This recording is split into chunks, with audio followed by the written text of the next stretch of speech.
Welcome to This Explainer. Today we're pulling back the curtain on what I like to call the illusion of safety in children's digital media.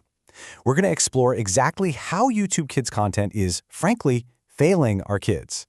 It's a fascinating and honestly kind of alarming look at what happens when really good intentions collide with hard technological limits. Let's get right into it. So, we need to start by asking a pretty fundamental question about a platform that millions of us trust every single day. Is YouTube Kids actually safe? I mean, we naturally assume that a dedicated app built specifically for children has every possible guardrail in place, right? But as we dig into the research today, you're going to see that the reality is way more complex and full of some pretty shocking blind spots. To see how this plays out in the real world, think about a standard, completely innocent toy review. It's an absolute staple of kids' content. The creator is just showing off a green, stretchy crab toy. Simple enough, but the AI transcription system running in the background, it completely hallucinates. It mishears the audio and turns the totally innocent word crab into crap. Just like that, inappropriate content slips right through. Section 1. The AI Subtitle Nightmare. Inadvertent, unsafe transcription. Now, this whole transcription thing, it actually builds into a massive systemic issue with artificial intelligence moderation. A recent study uncovered some terrifying errors generated by commercial automatic speech recognition systems. We're talking about innocent phrases like duck pulls away being transcribed as hard as fuck, or even worse, a wholesome line about being strong and brave gets warped into strong and rape. I mean, wow. This isn't just human error, it's the machine absolutely failing to understand the context of children's entertainment. And you gotta understand, these aren't just isolated typos. They are bizarre, almost unbelievable hallucinations. In one instance, a doll bed, clearly meant for a character named Venus, is confidently transcribed by the AI as being for a penis. In another, a kid is just playing in a pretend grocery store saying he needs to find corn, but the AI decides to transcribe it as porn. These words were literally never spoken. The downstream AI application just inexplicably injected them right into the closed captions. Which brings up a frankly terrifying scenario for any parent. Would you even realize your child is reading these toxic words if the audio was turned down and there's just a cute little car driving around? The visual context is 100% innocent. If you were sitting across the room just keeping an eye on your kid, you'd have absolutely zero idea that the closed captions were quietly feeding them highly inappropriate taboo words. So how widespread is this? To figure out the true scale, researchers evaluated over 1,300 taboo words, pulling from hate lexicons and developmental psychology data. And what they found is staggering. Nearly 1 in 10 sampled kids' videos contained these highly inappropriate hallucinations. 10%. Think about that. That is a massive exposure rate for little ones who are literally just figuring out how to talk. They could easily incorporate these words into their vocabulary without having any clue that they're offensive. So you're probably wondering, why exactly is the machine failing so badly? Well, it turns out the AI gets super confused by totally innocent audio features that are everywhere in children's videos. We're talking about upbeat background music, baby talk, the naturally higher pitch of kids' voices, English as a second language speakers, and even simple sing-song rhymes. All of these completely throw off the speech-to-text algorithms. The AI is basically just guessing, trying to transcribe challenging audio, and inadvertently it guesses taboo words. Section 2. The Creator Legal Minefield. Navigating COPPA. Okay, so beyond the failing tech, creators themselves are trying to navigate an extreme legal minefield just to make kids' content in the first place. To really understand why the rules are so strict right now, we gotta look back to 2019.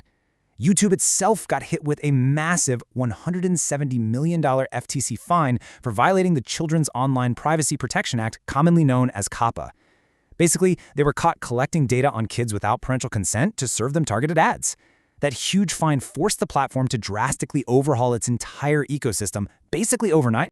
And because of that massive overhaul, the burden completely shifted onto the individual creators.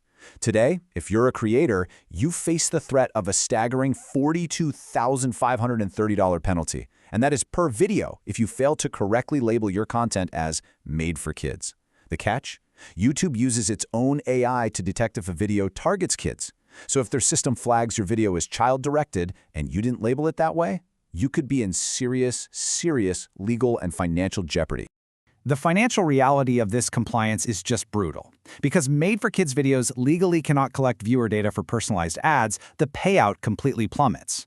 To put that into perspective, a general content video might earn a CPM, which is the cost per 1,000 views, of somewhere between $5 and $30. But a made-for-kids video, that plummets to just $1 to $4. So creators are doing much harder work, dealing with much higher legal stakes, all for a tiny fraction of the pay.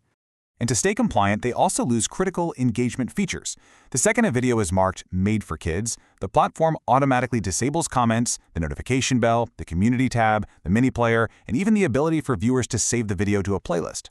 These are literally the exact features that drive a channel's growth.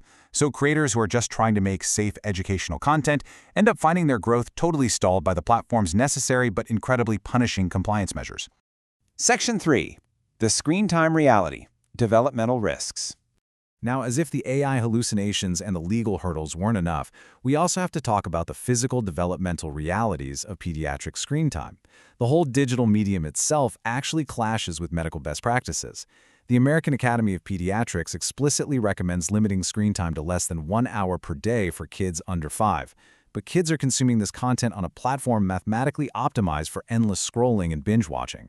The technology's core goal, maximizing watch time, is just fundamentally at odds with pediatric health guidelines. Section 4. Finding safe, quality content.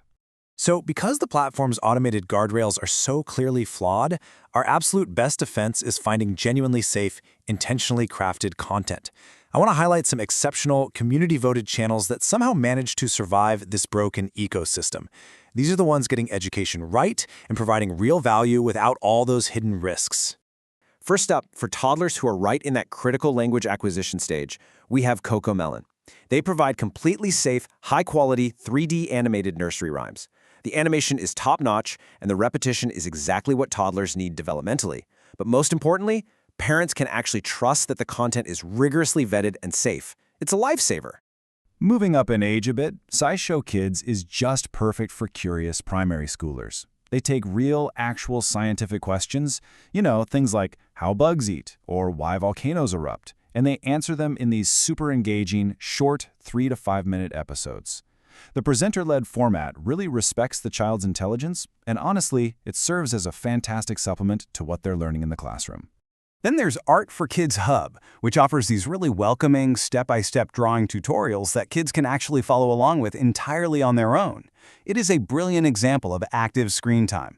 You basically have a father and his children guiding viewers from drawing basic shapes all the way to completed art pieces. They pace it so perfectly that young viewers can match them step for step and feel genuinely proud of their offline creativity. So, as we wrap up this explainer, I want to leave you with this final, kind of provocative thought. How can we truly protect our kids when the very technology that's meant to moderate their content is fundamentally failing? From hallucinated profanity in the subtitles to these massive, complex regulatory labyrinths that end up punishing educational creators, the safety of digital platforms is so often just an illusion. It really requires our active, informed engagement to curate the good stuff. Thank you so much for walking through this incredible data with me, and definitely keep asking the hard questions.